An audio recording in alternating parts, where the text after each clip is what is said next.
सभी प्यारे बच्चे को गुड इवनिंग। आइए हम लोग आज का सेशन ऑन करते हैं। और आज भी हम लोग कुछ अच्छे अच्छे क्वेश्चंस का जो है ना यहाँ पे कलेक्शन किए हैं। और देखिए ये जो पहला क्वेश्चन है, ध्यान से देखोगे तो ये आरआरबी ग्रुप डी में पूछे गए क्वेश्चन है।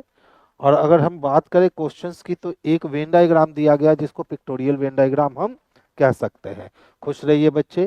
कहता है उपर्युक्त चित्र कक्षा के उन छात्रों की संख्या को दर्शाता है जो 3 भाषाओं का अध्ययन करते हैं। अब तीनों भाषाएं फ्रेंच, स्पेनिश व जर्मन का अध्ययन करने वाले कुल की संख्या कितनी है। यानी हमको ऐसे संख्या से मतलब रखना है जो फ्रेंच, स्पेनिश, जर्मन तीनों में इन्वॉल्व हो। तो ये संख्या 4 मुझे दिख रही है, जो फ्रेंच में भी इन्वॉल्व है, स्पेनिश में भी है और जर्मन में भी है। तो आंसर बच्चे हम लोग ऑप्शन नंबर डी को करेंगे, जो इसके लिए सबसे बेस्ट और सुटेबल आंसर होगा। गुड इवनिंग बच्चे। विमल गुड इवनिंग। आर के मैथ स्टार जी, रोशन राज गुड इवनिंग बच्चे। नेक्स्ट क्वेश्चन देखोगे, ये भी वेन डायग्राम से मैंने लिया है। और जैसा कि देखो बात क्या कह रहा है, तो बृहस्पति हम जानते हैं, बृहस्पति एक ग्रह है, पृथ्वी एक ग्रह है, पृथ्वी एक ग्रह है, बृहस्पति एक ग्रह है और सौरमंडल। तो सौरमंडल में अलग अलग ग्रह की भूमिका कौन निभाता है, तो पृथ्वी भी अलग भूमिका निभाता है और बृहस्पति भी अलग भूमिका निभाता है। तो इसके लिए जो सबसे अच्छा वेन का चयन करेंगे, ये ऑप्शन नंबर बी वाले वेन का चयन करेंगे, जिसमें ये बड़ी वाली सर्किल जो है वो सौरमंडल को दिखाएगी, एक छोटी वाली सर्किल पृथ्वी को और एक छोटी वाली सर्किल जो है ये बृहस्पति को दर्शाएगी। तो आंसर हमारा ऑप्शन नंबर क्या हो गया, बी हो गया, जो सबसे परफेक्ट और सबसे सुटेबल आंसर है। नेक्स्ट क्वेश्चन की ओर मूव करूंगा। अब देखिए नेक्स्ट क्वेश्चन भी मैंने वेन डायग्राम से ही सेलेक्ट किया है। ठीक है, एक नंबर नहीं समझे समझा देंगे बच्चे, पेशेंस रखिए। जूता, घास और मोबाइल, अब इस तीनों के बीच में संबंध को स्थापित करना था। तो देखिए जूता, घास और मोबाइल का आपस में कोई संबंध नहीं। तो आपस में जब कोई संबंध नहीं, यानी तीनों वेन क्या बनेंगे, तो अलग अलग बनेंगे। तो अलग अलग किस में है, तो ऑप्शन नंबर सी में है। तो आंसर इसका ऑप्शन नंबर सी चाहिए।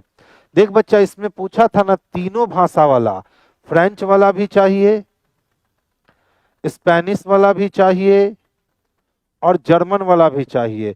जो तीनों में इन्वॉल्व है उसको चाहिए। तो ये 4 ही था जो तीनों में इन्वॉल्व था, इसीलिए आंसर इसका डी था। नेक्स्ट देखोगे, यहां से प्रश्न का लॉजिक हो गया है चेंज। ध्यान से समझिएगा। हमारे पास एक स्टेटमेंट दिए गए हैं, उसके नीचे 2 आर्ग्यूमेंट दिए गए हैं। हमें आर्ग्यूमेंट का सही सही चयन करना है।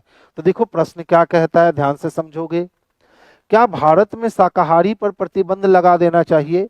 तो हम जानते हैं भारत में हम लोग जो है ना वो मांसाहारी प्रवृत्ति का भोजन करते हैं और शाकाहारी प्रवृत्ति का भोजन कहते हैं। तो वो कहता है क्या भारत में शाकाहारी भोजन पर प्रतिबंध लगा देना चाहिए। तो खुश रहिए बच्चे, पहला कहा नहीं, इसने विरोध कर दिया कि नहीं सर, शाकाहारी पे प्रतिबंध नहीं लगाना चाहिए। पूछा क्यों नहीं लगाना चाहिए, तो यह प्रोटीन व अन्य खनिजों का सस्ता स्रोत है और बहुत सारे लोग इसे खरीद सकते हैं। ठीक है, अब देख लो मांसाहारी भोजन में भी प्रोटीन के साथ बहुत सारे आपके एलिमेंट मिलते हैं, खनिज तत्व, और शाकाहारी वाले को भी साग सब्जी फल में मिलते हैं। तो इसने कहा नहीं सर, शाकाहारी को प्रतिबंध नहीं करना चाहिए। तो क्यों नहीं करना चाहिए, तो इसलिए नहीं करना चाहिए कि यह हमें प्रोटीन और अन्य खनिजों का सस्ता स्रोत देता है, जिसे लोग आसानी से खरीद लेते हैं। दूसरा कहता नहीं, फिर इसने विरोध कर दिया, नहीं सर भारत में शाकाहारी पे प्रतिबंध नहीं लगाया जाना चाहिए। पूछे क्यों, तो इससे लोगों की स्वतंत्रता का हनन होगा। तो ये भी बात सही है। तो 1 और 2 दोनों सही है, यानी ऑप्शन नंबर सी इसके लिए सबसे बेस्ट और सबसे सुटेबल आंसर है। तो हमारा स्वतंत्रता का अधिकार क्या कहता है कि आपको कहीं भी घूमने का आज़ादी है, कहीं भी बात करने का आज़ादी है, कुछ भी खाने पीने का आज़ादी है, कहीं भी रहने का आज़ादी है। आज का बिहार एसएससी एग्जाम डेट जल्दी आने वाला है, आज का न्यूज है। चलिए जल्दी आ गया तो बहुत प्रॉफिट हो जाएगा आप लोग को बच्चे। अब देखो फिर से हमने आर्ग्यूमेंट का ही क्वेश्चन दे रखा है। क्वेश्चन पढ़ लीजिए क्या कहता है। क्या सभी अपराधियों को कठोर दंड दिया जाना चाहिए, यानी वो सारे अपराधियों की बात कर रहा है कि क्या सारे अपराधियों को कठोर दंड दिया जाना चाहिए। तो इसने तर्क में कहा हाँ, इसने सपोर्ट कर दिया कि हाँ सर सारे अपराधियों को कठोर दंड देना चाहिए।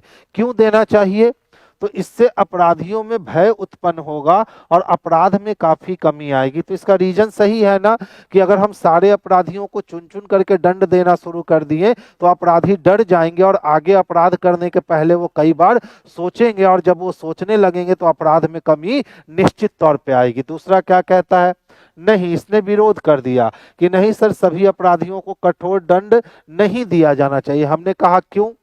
तो मानव जीवन अमूल्य है और अपराधियों को भी सुधरने का मौका दिया जाना चाहिए। तो ये भी बात सही है कि सर अपराधियों को सुधरने का मौका भी दिया जाना चाहिए। तो अगर या तो एक या तो दो रहा तो वही आंसर होगा, और अगर या तो एक या तो दो नहीं रहा तो एक और दो दोनों सुटेबल है, ये आंसर लगाएंगे। अब देखो तो एक या तो दो नहीं दिया है तो आंसर हम लोग एक और दो दोनों सुटेबल लगाएंगे, क्योंकि दोनों अपने अपने जगह पे जो है ना ये बिल्कुल सही है। अब देखिए ध्यान से समझिएगा, अच्छी वाली क्वेश्चन है, ठीक है। कोई बच्चे नहीं, कोई लेट होता रहता है, कभी कभी मैं भी लेट से आता हूं। तो देखिए बाबू, हम लोग के पास चार आकृतियां दी गई, ठीक है। अब बोला गया सर बता दो कि चार आकृतियों में अलग कौन है। तो देखो तो F2 F2 F2 F2, यहां देख लो M है, यहां भी M है, यहां भी M है, लेकिन यहां देखो M नहीं है, यहां N है, ठीक है। अच्छा फिर से देखो तो एक अंतर मुझे और दिखा। इसमें देखो ओबेल की संख्या कितनी, एक। यहाँ देखो ओबेल की संख्या कितनी, दो। यहाँ भी देखो ओबेल की संख्या कितनी, दो। और यहाँ भी देखो ओबेल की संख्या कितनी, दो। यानी ये भी अलग है। तो अब एक जगह ए भी अलग दिख रहा है और एक जगह डी भी अलग दिख रहा है। ए क्यों अलग दिख रहा है? क्योंकि इसमें डबल ओ नहीं है। और डी क्यों अलग दिख रहा है? क्योंकि इसमें एन है। तो जो पहले आया है हम उसका चयन कर लेंगे। तो ऑप्शन नंबर ए पहले आ गया है बच्चे, तो हम ऑप्शन नंबर ए का चयन कर लेंगे, जिससे हमें क्लेम करना बेहद ही आसान हो जाएगा। तो आंसर बाबू हम लोग किसको लगाएंगे? ए को लगाएंगे। ए हमारे लिए सबसे सुटेबल और सबसे परफेक्ट आंसर बनेगा। अब देखिए ये वाली बात तो बड़ी आसान होती है, सीरीज निकालना है। तो पहले एरो को देखो। पहले एरो कहाँ देख रहा था? तो सर दक्षिण में देख रहा था। फिर एरो कहाँ देखा? तो सर उत्तर में दिखा। एकदम अपोजिट हो गया ना। तो यहाँ एरो कहाँ दिख रहा है? तो सर पूरब में दिख रहा है। यानी अब एरो कहाँ दिखने वाला है? तो सर पश्चिम में दिखने वाला है। तो देख लो ये वाली व्यवस्था और ये वाली व्यवस्था कैंसिल हो गई। अब इस दोनों में अंतर देख लो कि क्या है। तो ध्यान से देखना अंतर, अंदर वाला सर्किल अंदर ही रह जाता है। तो ये अंदर वाला जो रेक्टेंगल है ये अंदर ही रह जाएगा, यानी इसमें अंदर सर्किल आ गया है, इसीलिए ये नंबर कैंसिल हो जाएगा और ऑप्शन नंबर डी इसके लिए परफेक्ट और सुटेबल आंसर हो जाएंगे। तो आंसर हम लोग ऑप्शन नंबर डी को करेंगे। ग्रुप डी के बेस पे प्रैक्टिस करवाएं बच्चे। अभी ग्रुप डी की दिल्ली दूर है, बहुत दूर है, और ऐसे भी 10 तारीख से याद रखो। 10 जनवरी से ग्रुप डी के लिए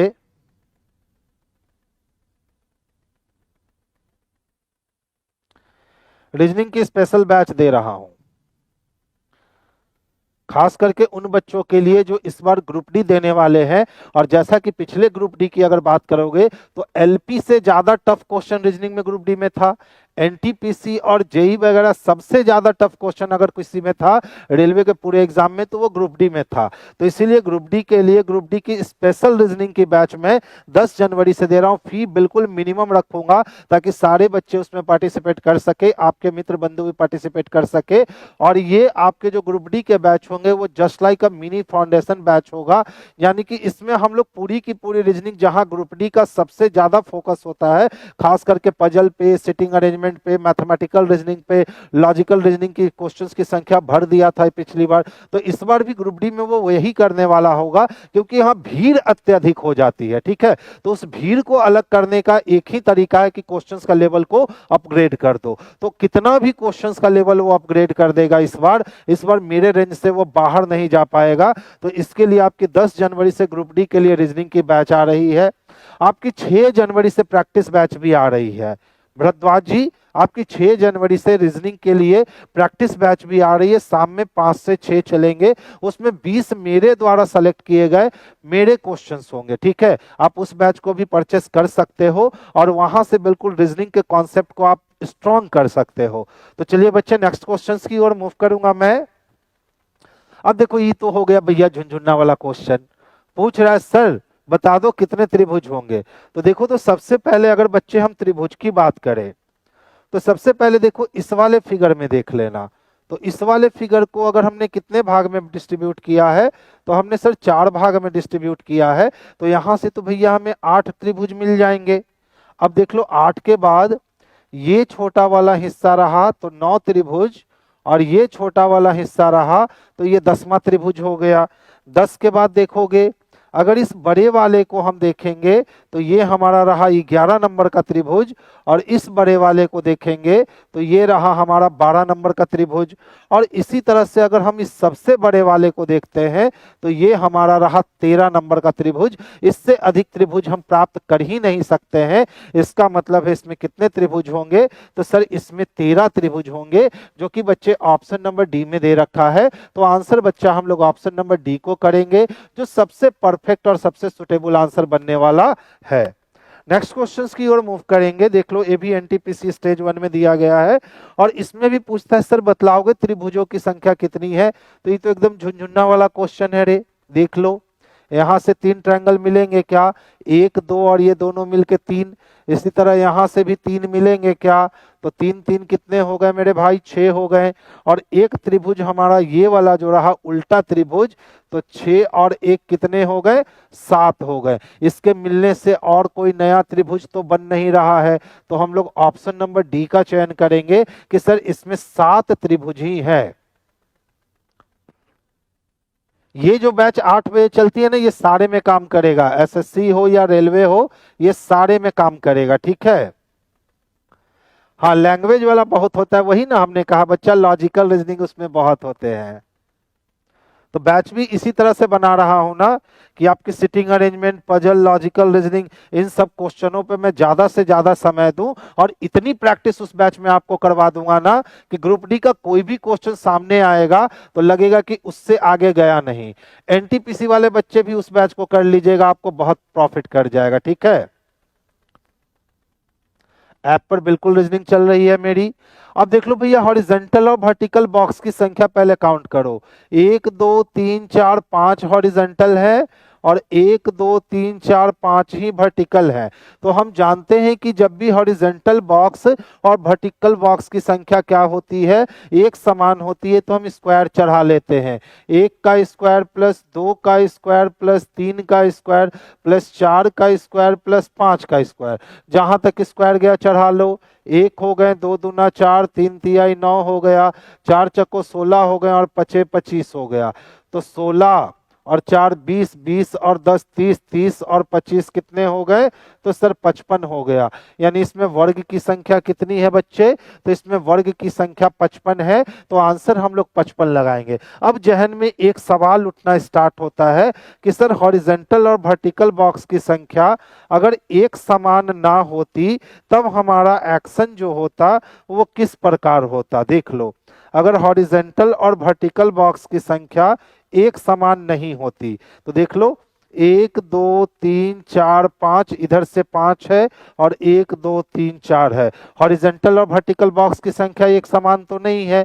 अब हमें वर्ग निकालना है, तो अब हमें वर्ग निकालना है ना, तो वर्ग निकालने का प्रोसेस यहाँ चेंज होगा। देख लो, हॉरिजेंटल में सबसे बड़ा 5, वर्टिकल में सबसे बड़ा 4। अब इसको घटते हुए क्रम में जोड़ते हुए आगे बढ़ जाओ।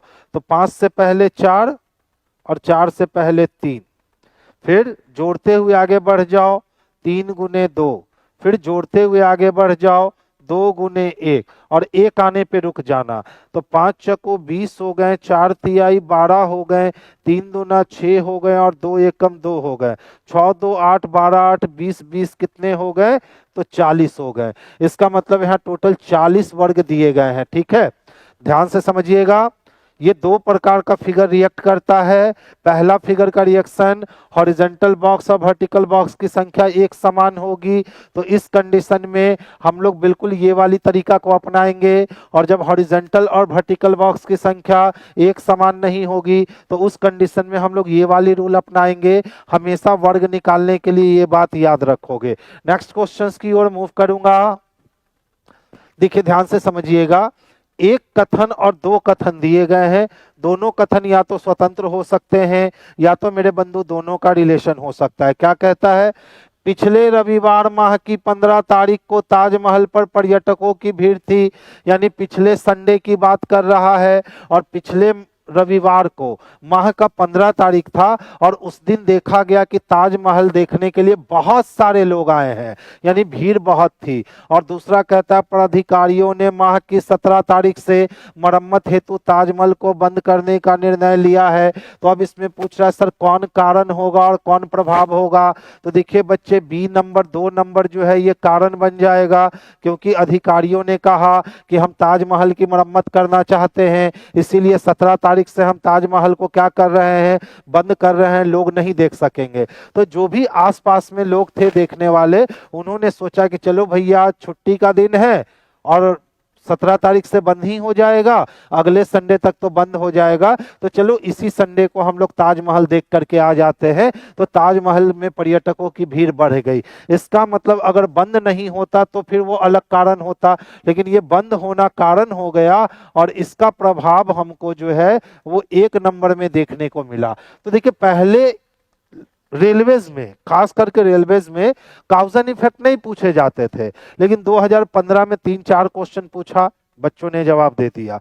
2018 वाली वैकेंसी में झोला भर भर के पूछा गया, काउजन इफेक्ट का क्वेश्चन पूछा गया है। तो काउजन इफेक्ट बड़ा इंटरेस्टिंग तत्व होता है, या तो दोनों स्वतंत्र कारण होंगे, या तो दोनों स्वतंत्र प्रभाव होंगे, या तो एक दूसरे का एक कारण बनेगा और 2 उसका प्रभाव बनेगा। तो रविवार के दिन 15 तारीख को ताजमहल में भीड़ होने का कारण क्या बना, तो भीड़ होने का कारण बना कि 17 तारीख से मरम्मत के लिए ताजमहल को बंद कर दिया जाएगा। तो लोगों ने ज्यादा संख्या में ताजमहल को देखना शुरू कर दिया, यानी कि 2 नंबर कारण है और 1 उसका प्रभाव है। और यह व्यवस्था हमें ऑप्शन नंबर सी में स्पष्टता दिख रही है, तो ऑप्शन हमारा सी जाएगा। राजू कुमार सर, मेरा 43 नंबर एलपी में आ रहा है, क्या मैं सीबीटी 2 की तैयारी कर सकता हूं? बच्चे 43 नंबर आ रहा है तो आप सीबीटी 2 की तैयारी कर सकते हो, अगर आप किसी कोटा में आते हो तो। ठीक है, अगर रिजर्वेशन में आते हो तो कर लेना, जनरल में आते हो तो थोड़ी सी मुश्किल तो आएगी बच्चे। देखिए, मानव और बानर के कुछ गुण समान होते हैं। तो ये तो हम सिंपल वे में जानते हैं कि मनुष्य जो है वो बंदर का ही एक रूप है। पहले हमारे पूर्वज भी बंदर ही थे, जो धीरे धीरे रूपांतरित होते होते आज का हम लोग मानव बन गए हैं। तो कहता है मानव और बानर के कुछ गुण क्या होते हैं, तो समान होते हैं। अब कहता है बानर मानव की तुलना में अधिक चालाक होता है। अब यहाँ कुछ गुण समान होते हैं, उस गुण में चालाकी वाला गुण है कि नहीं है, हम ये 100% नहीं कह सकते हैं, तो पहली गलत हो गई। मानव बानव की तुलना में अधिक चालाक होते हैं, हम ये भी नहीं कह सकते हैं, क्योंकि कौन सा गुण समान है इस गुण के बारे में तो हमें कोई जानकारी है नहीं। तो ना तो 1 संभव है ना तो 2 संभव है, तो इसके लिए आंसर बी कहिए। इसके लिए आंसर क्या कहिए, तो आंसर बी कहिए। बच्चे देखिए, नवीन सर ने एलपी का कट ऑफ निकाला है, आप देख लो उस कट ऑफ को, जाकर कट ऑफ वाली वीडियो को देख लो, वहां से आपकी कट ऑफ मैच कर रही है क्या? अगर वहां से आपकी कट ऑफ मैच कर रही है तो बिंदास होकर के तैयारी स्टार्ट कर दो। देखिए, यदि आप कुशल टंकक, टंकक का मतलब होता है टाइपिस्ट, तो कहता है भैया आप अगर अच्छा टाइपिस्ट है ना, तो हमारे पास आपके लिए निश्चित रूप से नौकरी है। क्लियर है? यानी जो संस्थान डिमांड कर रहा है उस संस्थान को टाइपिस्ट की जरूरत है। अब कहता है सर कंक्लूजन निकालो, तो आप एक कुशल टंकक हैं, क्या हम सियोरिटी से कह सकते हैं कि अगर हमने कोई एडवर्टाइजमेंट निकाला है, हमने कोई प्रचार करवाया है, तो वो प्रचार जितना लोग देखेगा, जितना लोग सुनेगा, वो टंकक यानी टाइपिस्ट ही होगा? हम सियोरिटी के साथ नहीं कह सकते, तो पहला गलत हो गया। दूसरा, हमें एक कुशल टाइपराइटर की आवश्यकता है, हम बिल्कुल कह सकते हैं कंक्लूजन। तो 1 नंबर तो गलत हो गया, लेकिन 2 नंबर मेरे भाई सही हो गया, और ऐसी व्यवस्था सी नंबर में स्पष्ट रूप से दिख रही है। तो आंसर बच्चे हम लोग ऑप्शन नंबर सी को करेंगे, जो बेस्ट और सबसे सुटेबल आंसर होगा। नेक्स्ट वन देखोगे, चलिए ध्यान से देखिएगा, क्या है हमारे पास, पेंट है ना, पेंट को क्या लिखता है, 74128 लिखता है। अच्छा, इसी प्रकार देखो तो एक्सेल को क्या लिखता है, तो 9359 और 6 लिखता है। देख लो कॉमन क्या मिला, दोनों जगह ई के लिए क्या यूज किया गया, 9, इसमें और इसमें और कुछ भी कॉमन नहीं है, यानी प्लेस के अकॉर्डिंग सिस्टम चल रहा है, जो एलिमेंट जहां है उसका कोड भी वहीं होना है। अब किसके लिए चाहिए, तो एक्सेप्ट के लिए। तो देखिए, तो ए के लिए हम क्या यूज करने वाले हैं, तो 4। सी के लिए हम लोग 55 यूज करने वाले हैं। अब 455 इसमें नहीं है, इसमें नहीं है, इसमें नहीं है, केवल ऑप्शन नंबर 3 में है। तो आंसर भी हमारा क्या हो जाएगा, तो ऑप्शन नंबर 3 हो जाएगा। सर आप कहाँ से हैं, बच्चे मैं प्रॉपर पटना वासी हूँ। ठीक है अनुज, मैं पटना से हूँ। पटना में जहाँ कोचिंग का गढ़ है ना, भिकना पहाड़ी मोड़, बस मेरा घर यहीं पे है। नेक्स्ट क्वेश्चन देखोगे बच्चे। अच्छा देखिए, ध्यान से समझिएगा। सबसे पहले क्या कहता है, NaSCENT, है ना। इसके लिए क्या लिख रखा है, 2734526 लिख रखा है। अच्छा देखो तो यहाँ दोनों में n कॉमन है ना, और n के प्लेस पे क्या यूज किया गया है, तो 2। इसका मतलब सिस्टम प्लेस के अकॉर्डिंग चल रहा है। तो s के लिए क्या यूज करेंगे, तो 3। e के लिए क्या यूज करने वाले हैं, 5। n के लिए क्या यूज करने वाले हैं, 2। 352 लगभग सब में है, 352। चलिए आगे चलते हैं। टी की बात करें तो टी के लिए क्या यूज करने वाले हैं, 6। अब देख लो, यहाँ पे 5 आ गया, यानी ये दो कैंसिल हो गया। इसी दोनों में अंतर देखना है, तो देख लो अंतर बस यहाँ पे है। तो डायरेक्ट सी के पास पहुंच जाओ। अब सी के लिए क्या चाहिए, तो सर 4 चाहिए। तो ये वाली ऑप्शन कैंसिल हो गई, और 3 वाली ऑप्शन जो है ना, यही इसके लिए आंसर हो गया। तो आंसर हम लोग किसको कर लेंगे, तो 3 को कर लेंगे। अब देखिए, इस टाइप के जो कोडिंग डिकोडिंग क्वेश्चन होते हैं ना, आप कोशिश करो कि सामने ऑप्शंस को रखकर बनाओगे ना बच्चे, तो बहुत फास्ट और बहुत जल्दी बनेगा। बीपीएससी टीआरई 4 के लिए मुझे रीजनिंग का फाउंडेशन बैच चाहिए, इसके लिए क्या करे, रीजनिंग का फाउंडेशन बैच नहीं बच्चे, टीआरई के लिए मैं स्पेशल बैच देने वाला हूं। वो आपकी 10 या 12 तारीख से चलने वाली है, ठीक है। तो 10 या 12 तारीख से टीआरई वाले बच्चों के लिए भी मैं एकदम स्पेशल रीजनिंग की बैच लेकर आ रहा हूं। जैसे कि मैं ग्रुप डी वालों के लिए स्पेशल रीजनिंग की बैच ला रहा हूं ना, वैसे ही टीआरई वाले बच्चों के लिए भी स्पेशल रीजनिंग की बैच आपकी आ रही है। अब देख लो भैया, सी की प्लेस वैल्यू एक्चुअल में ना 3 होती है। तो ये देख लो, 6, 6 5 11 1 12 18 30 हो गया। यानी या तो हम लिखें, या तो हम वहीं से वहीं काम कर लें।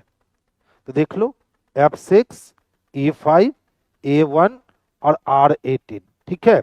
तो 6 5 11 1 12 12 18 कितने हो गए, तो 30 हो गए। इसी तरह किसके लिए चाहिए, तो हेयर के लिए। तो पहले मैं आपको वहीं से वहीं जोड़ना सिखाता हूं, ठीक है।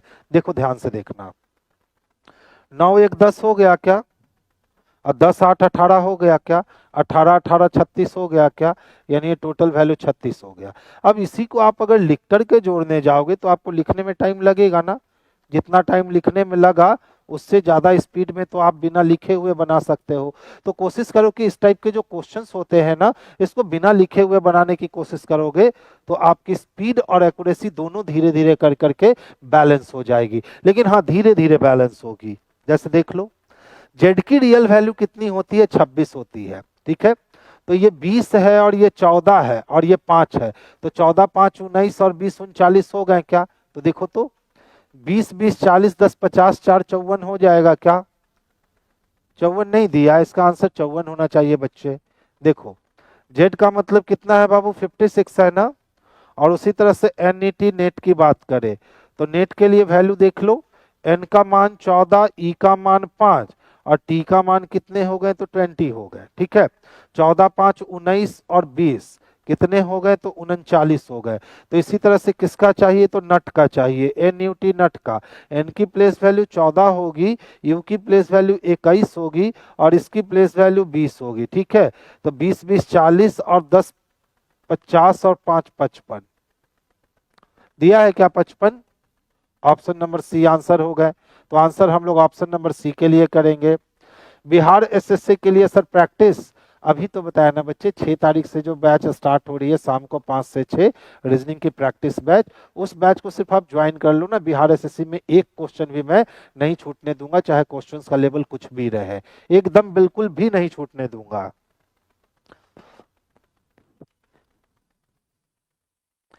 1 3 5 7, देखो तो 1 3 5 7। तो अब 0 से 2 हुआ, 2 बढ़ गया, फिर कितने, तो 4 बढ़ गए। इसका मतलब अब कितने बढ़ने होंगे, तो 6।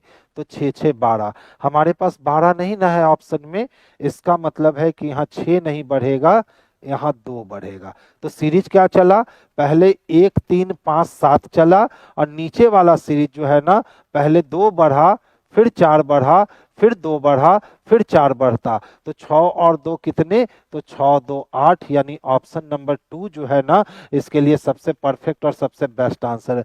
10 लगा दीजिएगा तो गड़बड़ हो जाएगा ना, 6 4 10 कर दीजिएगा तो ये वाली सीरीज ब्रेक हो जाएगी ना बच्चे, पहले 2 फिर 4, तो अब तो 6 बढ़ना चाहिए था या फिर 8 बढ़ना चाहिए था। अगर 6 बढ़ाते तो 12 आता और 8 बढ़ाते तो 14 आता, लेकिन वैसा कहीं दिया ही नहीं। तो फिर हमने दिमाग लगाया कि सर ऊपर जब 1 3 5 7 ऑड प्लेस का सीरीज चल रहा है, तो फिर नीचे सर क्या चलने वाला है, तो 2 4 फिर रिपीटेशन 2 फिर 4 2 4 2 4 का सीरीज जो है ना, वो चलने वाला है।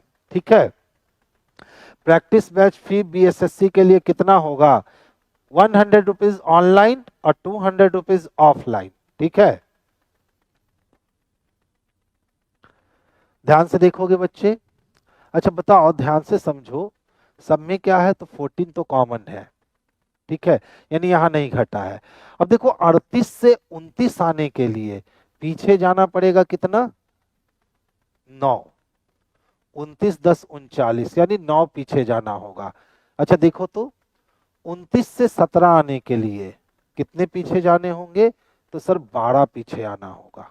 ठीक है, 7 2 9 1 1 2। ठीक है, तो पहले 9 पीछे गए, फिर 12 पीछे गए।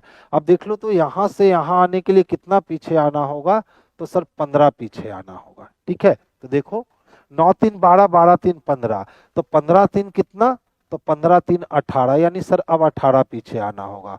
402 में हम 18 माइनस कर लेंगे, 12 में से 8 माइनस हुआ तो 4 बच गए। अब 9 में से 1 माइनस हुआ तो 8 बच गए, और ये टोटल 1384 हो जाएगा।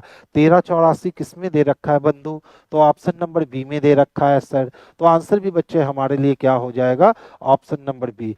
चंदन का, आर के मैथ स्टार का और दीपा का आंसर तो हमसे भी फास्ट आ गया, बहुत बढ़िया। शिवम का, विमल का भी आंसर अब आना स्टार्ट हो गया है। अच्छा देखिए तो 1 2 6 24 2 720, मुझे लग रहा है ना यहाँ 2 नहीं, यहाँ वाट होना चाहिए। ठीक है, यहाँ 2 नहीं, यहाँ वाट होना चाहिए। हाँ बिल्कुल, तब देख लो क्या होता, 1 गुने 2 इक्वल टू कितने हो जाते, 2, और 2 गुने 3 इक्वल टू क्या हो जाता, 6, और 6 गुने 4 इक्वल टू क्या हो जाते, 24। तो 24 गुने 5 इक्वल टू क्या हो जाता, 120, और 120 गुने 6, 12 छक 72, 720। ठीक है, यहाँ 2 नहीं होना चाहिए था बच्चे, यहाँ थोड़ा सा मिसप्रिंट हो गया है, इसको बैलेंस कर लीजिएगा। यहाँ 2 के जगह पे जो है ना, वाट होना चाहिए था, यहाँ 2 नहीं होना चाहिए था, यहाँ 2 के जगह पे क्या होना चाहिए था, तो 2 के जगह पे यहाँ वाट होना चाहिए था। ठीक है, तो हम लोग आंसर किसको लगाते, तो 120 को लगाते, यही इसके लिए परफेक्ट और सबसे सुटेबल आंसर है। अच्छा ध्यान से देखोगे, क्या है हमारे पास, 10 है, उसके बाद 100 है, उसके बाद 200 है, इसके बाद 310 है, और अगला पूछा वाट। तो यहाँ अगर हम ध्यान से देखें तो सबसे पहले 90 जुटा है, और फिर देखें तो सर 100 जुटा है, और फिर देखें तो सर 110 जुटा है। इसका मतलब है हर बार 10-10 की वृद्धि हो रही है, तो इस वाले प्लेस पे तो सर 120 जुड़ने होंगे, और 120 जोड़ेंगे तो 430 आंसर होगा क्या, 430 कहीं है, ऑप्शन नंबर 4 में दे रखा है 430, तो हमारा आंसर ऑप्शन नंबर 4 हो जाएगा, 430। नेक्स्ट क्वेश्चन की ओर मूव करते हैं। ये वाली क्वेश्चन बेहतरीन है, ठीक है, ध्यान से समझोगे। देखिए 4/12/1995 और 1/1/1996 और 29/1/1996 और 26/2/1996। ठीक है, क्या चल रहा है सिस्टम में। तो देखिए सिस्टम में क्या चल रहा है, 4 दिसंबर 95 से 1 जनवरी 96 जाएंगे। तो दिसंबर में 4 दिन खत्म हो गए तो कितने दिन बच गए, तो 27 दिन, और एक दिन इधर 28 दिन। यानी यहां से यहां तक आने में हमें टोटल खर्च करने होंगे कितने, 28 दिन। ठीक है, अगर हम 4 दिसंबर 1995 से अगर हम 1 जनवरी 1996 तक जाएं तो टोटल हम लोग कितना ऐड करेंगे, तो 28 दिन ऐड करेंगे।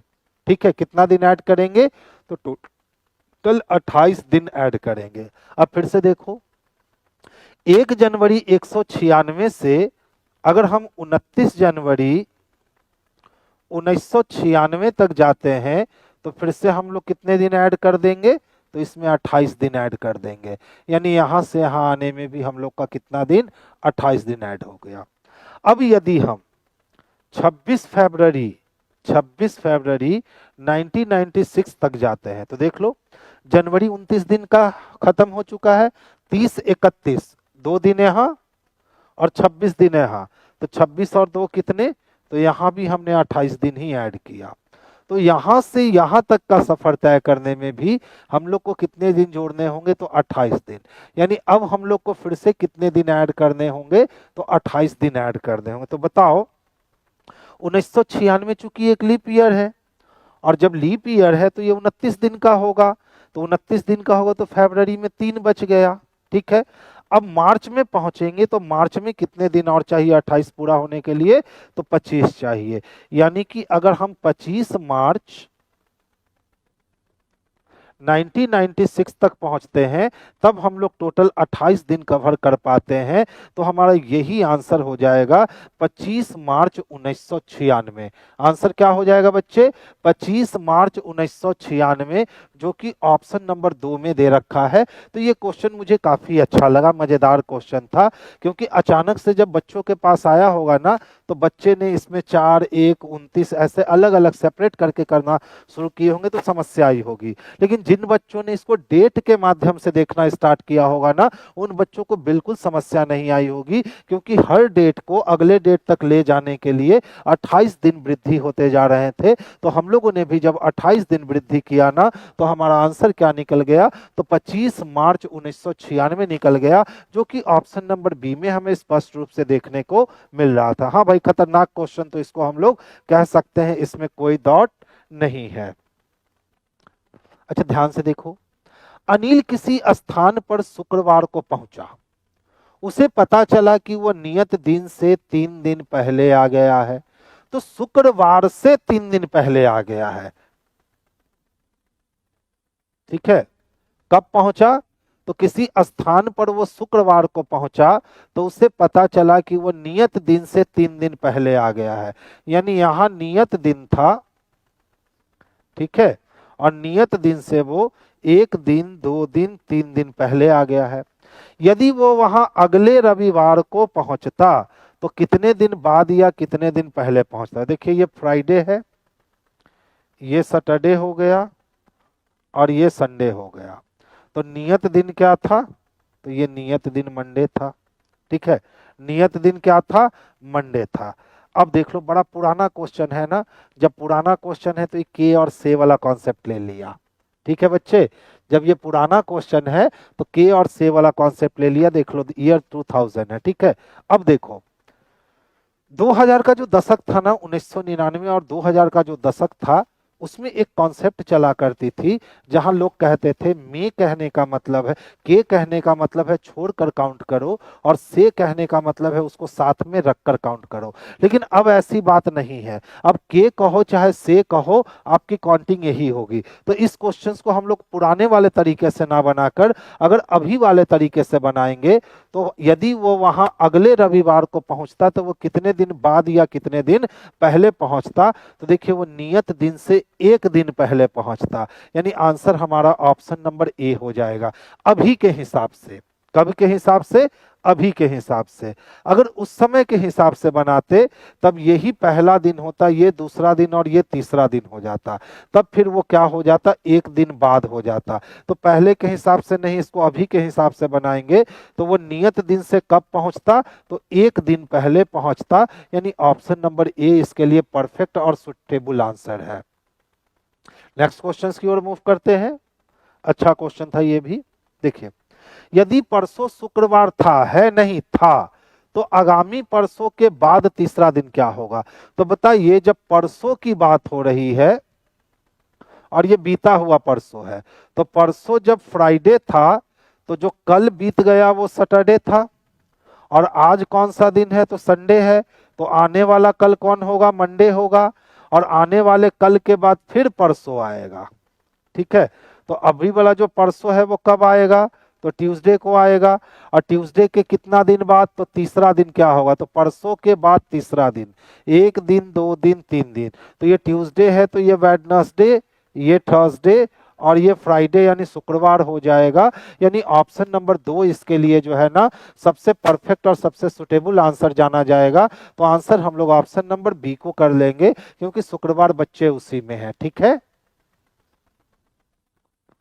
आइए, याद है हम लोग बार बार कह रहे हैं कि जो डायरेक्शन का क्वेश्चन होता है पहले जाकर के ढूंढ लो कि क्या चाहिए।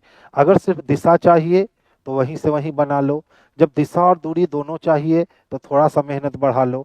तो देखो क्या मांगा है, शाम की चाय के बाद वह किस दिशा में चला, यानी हमें सिर्फ दिशा चाहिए। तो एक ड्राइवर अपने गांव से 20 किलोमीटर उत्तर में चलता है, बाद जलपान के लिए रुक गया, फिर बाएं मुड़ गया। ठीक है, और 30 किलोमीटर चलता है, उसके बाद भोजन के लिए रुक गया, कुछ देर विश्राम करने के बाद फिर बाएं घूमा, और शाम की चाय के लिए रुकने से पहले 20 किलोमीटर चला और फिर एक बार बाएं घूमा। यही तो पूछा था, शाम की चाय के बाद वो किस दिशा में गया। तो उत्तर से 3 बार बायां मुड़ना है, तो उत्तर से 3 बार बायां मुड़ने से अच्छा है कि एक बार दायां मुड़ जाइए। तो एक बार दायां मुड़ जाइएगा तो पूरब आ जाएगा, और पूरब किस में दे रखा है बच्चे, तो ऑप्शन नंबर बी में दे रखा है। तो आंसर हमारा ऑप्शन नंबर बी हो गया। आंसर क्या हो गया, ऑप्शन नंबर बी हो गया। अब हम इस क्वेश्चन को बना भी सकते हैं, देख लो। अपने गांव से चलता है और 20 मीटर कहाँ जाता है, 20 किलोमीटर उत्तर में जाता है। तो चलिए, सबसे पहले वो गांव से निकला और गांव से निकलकर 20 किलोमीटर वो उत्तर में गया। अब यहाँ पे वो रुका है किसके लिए, तो जलपान के लिए। फिर वो बाएं घूमा और 30 किलोमीटर चला, और 30 किलोमीटर चलने के बाद वो फिर से रुका किसके लिए, भोजन के लिए। कुछ देर विश्राम करने के बाद फिर बाएं मुड़ा। तो यहाँ से जब वो बाएं मुड़ेगा तो दाएं में ऊपर और बाएं में नीचे, तो वो नीचे आएगा और कितना चलेगा, तो वो 20 किलोमीटर चलेगा, और यहाँ पे वो रुकेगा चाय के लिए।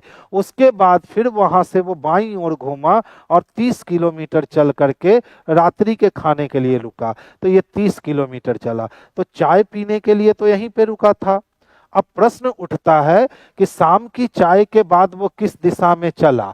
तो शाम को चाय पीने के बाद वो लेफ्ट मुड़ा था, और लेफ्ट मुड़ा था तो वो इस दिशा में गया था, और ये दिशा इसको पूरब में लेकर जाएगी। तो वही हमने आंसर क्या कर दिया, तो आंसर हमने बी कर दिया। हाँ, अगर यहाँ से आप बनाना शुरू करते ना कि उत्तर से पहली बार बायां, फिर दूसरी बार बायां, फिर तीसरी बार बायां, 3 बार बायां मुड़ने से अच्छा है एक बार दायां, तो उत्तर से दायां यानी पूरब। तो इससे ज्यादा फास्ट कुछ नहीं है। ठीक है, ये डायरेक्शन बनाने का सबसे फास्ट और सबसे परफेक्ट तरीका है, जिसमें एक्यूरेसी 100% होती है। आपकी एक्यूरेसी कभी गड़बड़ाएगी नहीं। नेक्स्ट क्वेश्चन की ओर मूव करेंगे। अब देखो क्या कहता है, अपने मूल स्थान से वह किस दिशा में है। तो प्रारंभिक दिशा से उसको दूरी निकालनी है। एक व्यक्ति का मुख कहाँ है, तो सर पूरब की ओर है।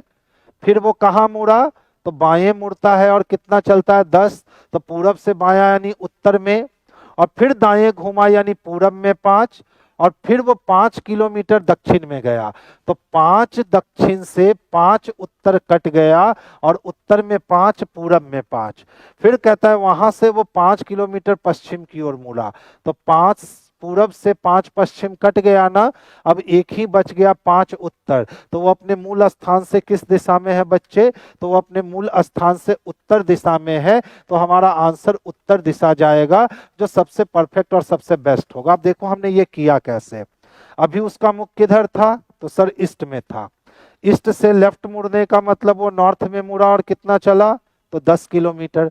फिर नॉर्थ से दायां घूमा तो ईस्ट में आया, कितना? 5 किलोमीटर। फिर वो साउथ में मुड़ा और कितना चला? 5 किलोमीटर। और फिर वहां से वो वेस्ट में मुड़ा और कितना चला? 5 मीटर। अपोजिट डायरेक्शन हमेशा कटेगा, तो ईस्ट 5 से वेस्ट 5 कट गया, साउथ 5 से नॉर्थ 5 कट गया। तो अब प्रारंभिक बिंदु से कौन सी दिशा बच गई? तो जो बच गया वही प्रारंभिक बिंदु से दिशा होगा, तो बस नॉर्थ दिशा बच गया। और नॉर्थ दिशा किस में है बच्चे? तो ऑप्शन नंबर सी में है। तो जैसे जैसे आपको इसकी आदत पड़ती जाएगी, वैसे वैसे आप मुंजवानी काम करना शुरू कर दोगे। तो कोशिश आज से ही कर लो कि इसकी आदत डालनी स्टार्ट कर दो। इसमें जिस दिन आप बेस्ट हो जाओगे ना, उस दिन इस टाइप के क्वेश्चन को तो मुंजवानी धुआं धुआं उड़ा दोगे, कुछ करना ही नहीं पड़ेगा, माउस से हाथ भी नहीं हटाने होंगे, सिर्फ आंख चलेगा और आपके आंसर आपके पास होंगे। अब देखिए इसमें लगता है ना ऑड मैन आउट निकालना है। क्या फाइंड आउट करना है बच्चे? तो ऑड मैन आउट फाइंड करना है। दृढ़, गंभीर, स्वीकार्य और नक चढ़ा। तो देखिए दृढ़ जिसको कहते हैं ना, जो साहसी होता है ना, उसको दृढ़ कहते हैं, ठीक है। गंभीर एक प्रकार का स्वभाव है, नकचढ़ा भी एक प्रकार का स्वभाव है, और दृढ़ भी एक प्रकार का स्वभाव है। तो ये मानव का स्वभावीय गुण है, मानव के स्वभाव को दिखलाता है। लेकिन स्वीकार्य, हम किसी को स्वीकार कर रहे हैं, तो ये मेरा गुण है, ये मानवीय गुण नहीं है। तो आंसर क्या हो जाएगा? तो स्वीकार्य इसके लिए सबसे अलग हो जाएगा। स्वीकार्य जो है वो अलग है, क्योंकि ये मानव के द्वारा, हाँ, एक्सेप्टेड जिसको कहते हैं, ये मानव की क्रिया है। स्वीकार करना, अस्वीकार करना, ये क्रिया है, लेकिन वो क्रिया नहीं है, वो व्यक्ति का गुण है। कुछ लोग नकचढ़े होते हैं, तुरंत गुस्सा में आ जाएंगे। कुछ लोग एकदम गंभीर होते हैं, कुछ बोल दो उसको कोई फर्क नहीं पड़ता है। कुछ लोग दृढ़ होते हैं कि हमको ये करना है तो फिर करना है, तो उनका इनबिल्ड क्वालिटी होता है, ठीक है। जो मनुष्य के अंदर इनबिल्ड क्वालिटी अलग अलग होते हैं, लेकिन स्वीकार्य जो होता है ना, ये दूसरे का हम एक्सेप्ट करते हैं। तो यही स्वीकार्य जो है ये अदर से डिफरेंट है। देखो समुद्री, महासागर, समुद्र और नौवाहन, तो इसमें नौवाहन जो है ना ये अलग हो जाएगा। नौका को ही नौवाहन कहते हैं।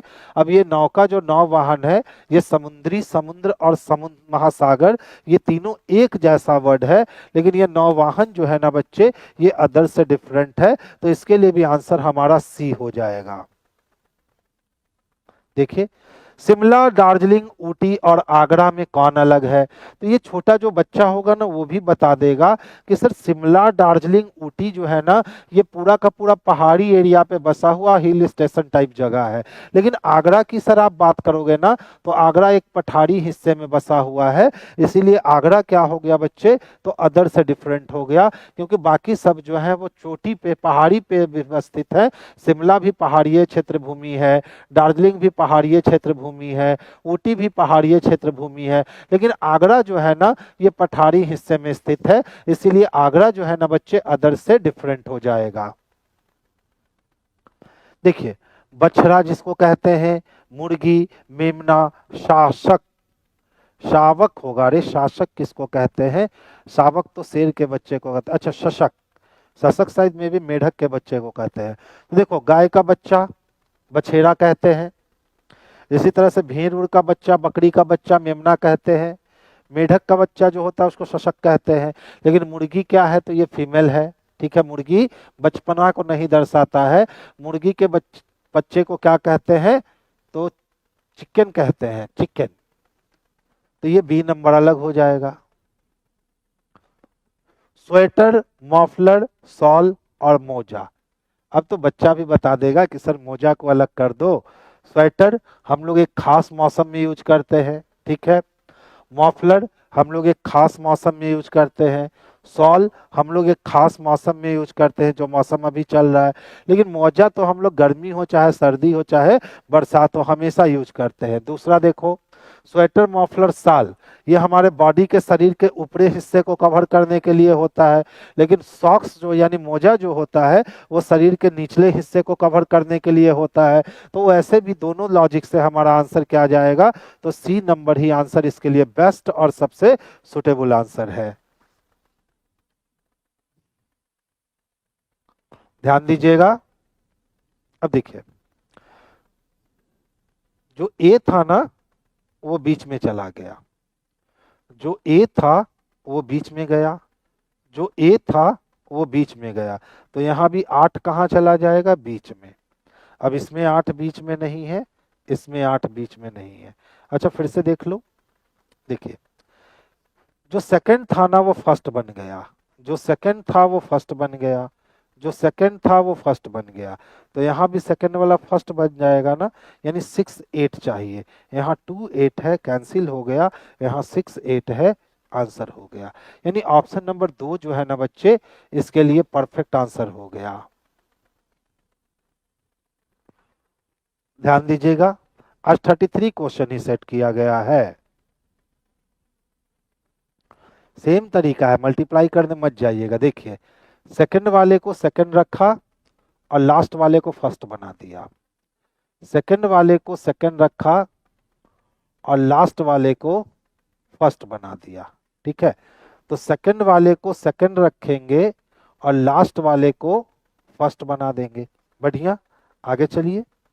देखिए तो जो पहला था इसको तीसरा बना दिया और जो तीसरा था इसको अंतिम बना दिया, जो पहला था इसको तीसरा बना दिया और तीसरा को अंतिम बना दिया। तो जो पहला है इसको तीसरा बना देगा और तीसरा को अंतिम बना देगा। 46 45 चाहिए। ऑप्शन नंबर 2 में हमें 46 45 देखने को मिल रहा है, तो आंसर हमारा ऑप्शन नंबर 2 जो है ना, यही इसके लिए बेस्ट और सबसे परफेक्ट आंसर है। आज तो लगता है 6 मिनट पहले हम लोगों ने खत्म कर लिया ना। तो चलिए कुछ नहीं, अभी बाकी है समय हम लोग के पास, कम से कम 5 मिनट बाकी है ना, तो 5 मिनट में हम लोग कुछ क्वेश्चन सीख लेते हैं। ध्यान से देखिएगा, देख लो।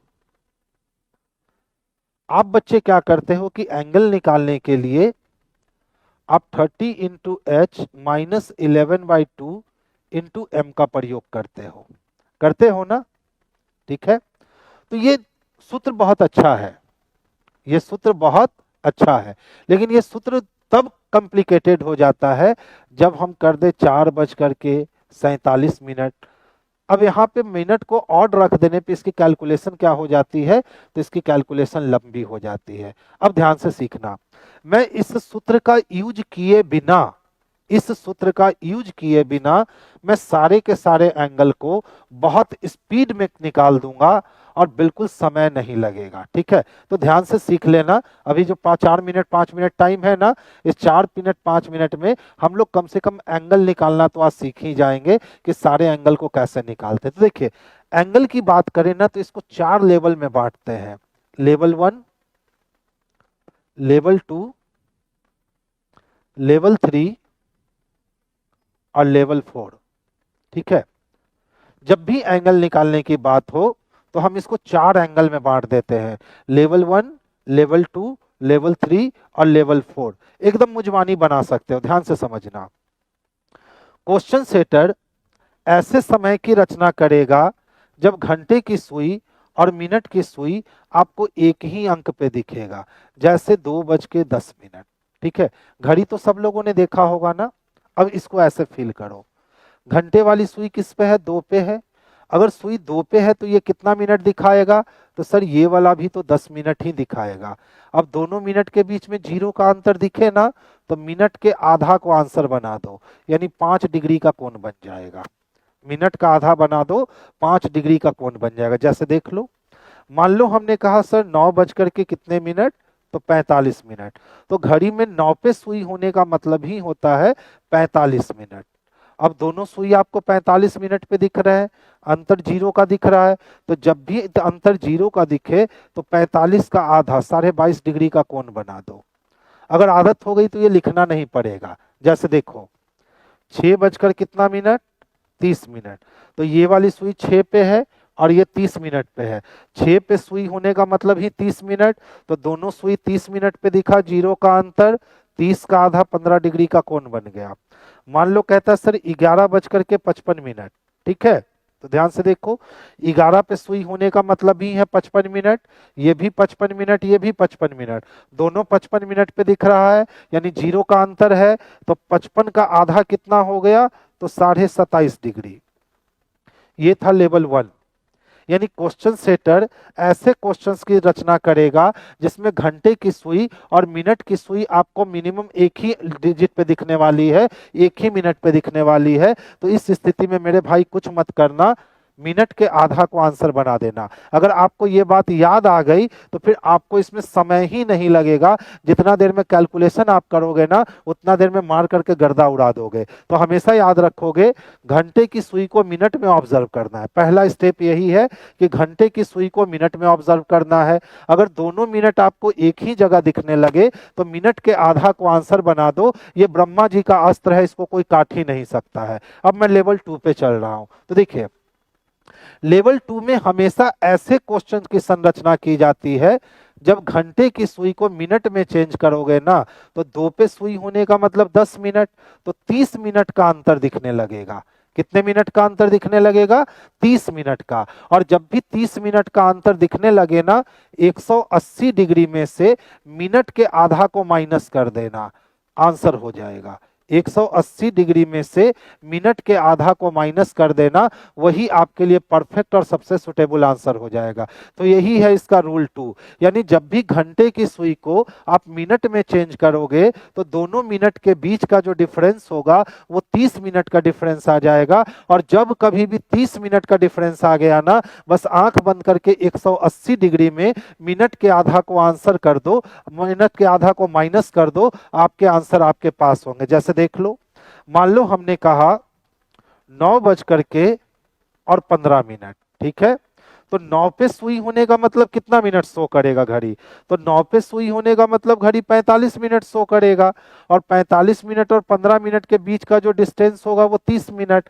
तो अभी हमने सीखा है कि जब भी 30 मिनट का डिस्टेंस आएगा, कुछ मत कीजिए, 180 डिग्री को पकड़िए और मिनट के आधा को माइनस कर दीजिए, तो 15 का आधा 7.5 डिग्री माइनस हो गया, यानी 172 डिग्री का कोण बन करके तैयार हो गया।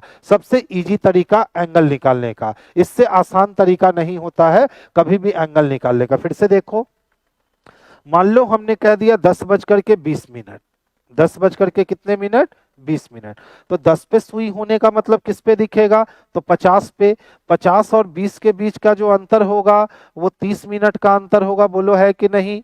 और 30 मिनट का अंतर आया तो 180 डिग्री में से मिनट के आधा को माइनस कर दो, आपका 170 डिग्री का कोण क्रिएट हो गया, 170 डिग्री का कोण क्रिएट हो गया। तो ये था लेवल 2। लेवल 1 में क्या था, जब भी घंटे की सुई को मिनट में चेंज करेंगे तो दोनों मिनट हमको एक ही जगह पे दिखने लगेगा, तो मिनट के आधा को आंसर बना लेंगे। लेवल 2 क्या कहता है, जब घंटे की सुई को मिनट के रूप में चेंज करोगे तो आपको 30 मिनट का अंतर दिखने लगेगा, और जब कभी 30 मिनट का अंतर दिखने लगे तो कुछ मत करना, 180 डिग्री में से मिनट के आधा को माइनस कर देना। अब देख लो 3 और लेवल 4 में अंतर क्या है। जैसे मान लो मैंने कहा 5:40, ठीक है, तो 5 पे सुई होने का मतलब कितना दिखेगा, तो 5 पे सुई होने का मतलब ये 25 मिनट दिखलाएगा। तो घड़ी में हमेशा कम से बड़े की ओर जाएंगे, तो 25 मिनट से 40 मिनट जाना आसान कि 40 मिनट से 25 मिनट, तो सर 25 से 40 जाना आसान, तो 25 से 40 जाने में कितना मिनट लगेगा, तो 15 मिनट। इस अंतर को 6 से कर देना गुना, तो 15 छक कितना हो जाएगा, तो 90 डिग्री। और जब भी घंटे से मिनट की ओर अंतर लोगे ना, तो मिनट के आधा को उसमें से माइनस कर देना, तो 40 का आधा कितना डिग्री, तो 20 डिग्री घट गया, यानी ये 70 डिग्री का कोण हमारे पास बन गया। देख लो कितना आसानी से हम लोग बना रहे हैं। जैसे मान लो वो कह देता है 6:55, तो 6 पे सुई होने का मतलब कितना मिनट शो करेगा, तो 6 पे सुई होने का मतलब 30 मिनट शो करेगा। अब 30 मिनट से 55 मिनट जाना आसान होगा, तो 30 मिनट से 55 मिनट आने का मतलब है कि 25 मिनट का डिस्टेंस होगा। 1 मिनट बराबर 6 डिग्री होता है, तो 25 छक कितना हो गया, तो 150 डिग्री हो गया। और चूंकि घंटा से मिनट की ओर आए हैं तो मिनट का आधा घटाएंगे, तो 55 का आधा 27.5 डिग्री हम लोग इसमें माइनस कर लेंगे। तो 150 में से जब 27.5 डिग्री घटा दोगे तो 122 डिग्री का कोण बन जाएगा। अब 30 into H minus 11/2 into M से बनाकर देखना, आप इतनी आसानी से बना नहीं सकते हो। ये बनाने का, क्लॉक बनाने का सबसे फास्टेस्ट तरीका है, इससे ज्यादा आसानी से क्लॉक का एंगल आप निकाल नहीं सकते हो। कोई भी समय ले लो, जैसे मान लो हमने समय ले लिया 3:40, तो 3 पे सुई होने का मतलब कितना मिनट, तो सर 15 मिनट। 15 मिनट से 40 मिनट जाने हैं, तो 15 मिनट से 40 मिनट जाने का मतलब है 15 30, यानी 25 मिनट का अंतर होगा। 25 को किससे गुना कर दो, 6 से, तो कितने हो गए, तो 150 डिग्री। और चूंकि घंटा से मिनट की ओर आए हैं तो मिनट के आधा को घटाएंगे, तो इसमें 20 डिग्री हम लोग माइनस कर लेंगे, यानी ये 130 डिग्री का कोण क्रिएट हो गया। क्लियर है? अब देखो, अब मैं आ रहा हूं लेवल 4 में। लेवल 4 में जस्ट इसका अपोजिट हो जाएगा। जैसे हमने समय दे दिया 5:10, हमने समय क्या दे दिया, तो 5:10, ये लेवल 4 है। ठीक है, 5 पे सुई होने का मतलब बच्चे कितना मिनट, तो सर 25 मिनट। अब हमेशा छोटा से बड़ा जाएंगे, तो 25 से 10 नहीं आएंगे, 10 से 25 जाएंगे। 10 से 25 जाने में 15 मिनट, 1 मिनट बराबर 6 डिग्री, तो 15 मिनट बराबर 15 छक 90 डिग्री। ठीक है, अब जब भी मिनट से घंटा की ओर जाओ ना, तो मिनट के आधा को जोड़ देना, तो 10 का आधा इसमें 5 डिग्री जोड़ देना। जब 5 डिग्री जोड़ दोगे मेरे भाई, तो 95 डिग्री का कोण बन जाएगा। बस यहीं पे आपको याद रखना है, और यहाँ पे तो कुछ करना ही नहीं है। घंटे की सुई को मिनट में चेंज करो, अगर दोनों मिनट एक जगह दिखा तो कुछ मत कीजिए, मिनट के आधा को आंसर बना दीजिए। घंटे की सुई को मिनट में चेंज करो, दोनों मिनट के अंतर अगर 30 मिनट का अंतर दिखा तो कुछ नहीं करना, 180 में से मिनट के आधा को आंसर कर लेना। घंटे की सुई को मिनट में चेंज करो और छोटे मान की ओर भागो, तो 25 से 40 15 मिनट का अंतर, 15 को 6 से गुना किए 90 डिग्री, मिनट के आधा को घटा दो। लेकिन फिर आपको याद क्या रखना है कि अगर हम ये अंतर मिनट से घंटा की ओर लेंगे तो फिर हम मिनट के आधा को उसमें जोड़ेंगे। जैसे एज ए एग्जाम्पल मैंने कह दिया 6:05, तो देखो 6 पे सुई होने का मतलब कितना मिनट, तो 30 मिनट। तो 30 से 5 नहीं जाएंगे, 5 से 30 जाएंगे, छोटे से बड़े की ओर। तो 5 से 30 जाने का मतलब 25 मिनट की दूरी, 1 मिनट बराबर 6 डिग्री, तो 25 मिनट बराबर हो गया बच्चा 150 डिग्री।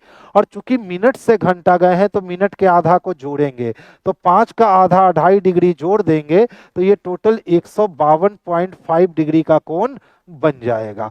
अब इससे आसान तरीका नहीं होता है निकालने के लिए। चंदन पूछ रहे हैं सर 247 होगा तब क्या होगा, चलो कर लो, देख लो। 247 रखेंगे। अच्छा बताओ 2 का मतलब कितना होता है बच्चे, तो 2 का मतलब 10 मिनट होता है ना। अब 10 मिनट से 47 मिनट जाने का मतलब है 37 मिनट का अंतर, तो 30 से ज्यादा का अंतर लेना नहीं होता है, तो हम लोग इधर लेंगे 47 से 10 तक आएंगे। तो देखो 47 से अगर पहले हम 13 चल लिए तो 60 पहुंच गए, और 10 इधर, तो 13 और 10 कितना, तो 23 मिनट का अंतर आया। कितने मिनट का, 23 मिनट का। 23 मिनट को 6 डिग्री से गुना कर लो, तो 6 तिया 18 के लिए 8 हाथ में बचा 1, 6 दूना 12, 1 13, 138 डिग्री आया। अब देख लो मिनट से घंटे की ओर गए हो ना, तो मिनट के आधा को घट जोड़ दो इसमें, तो 47 का आधा कितना हो जाएगा, तो 23.5 डिग्री।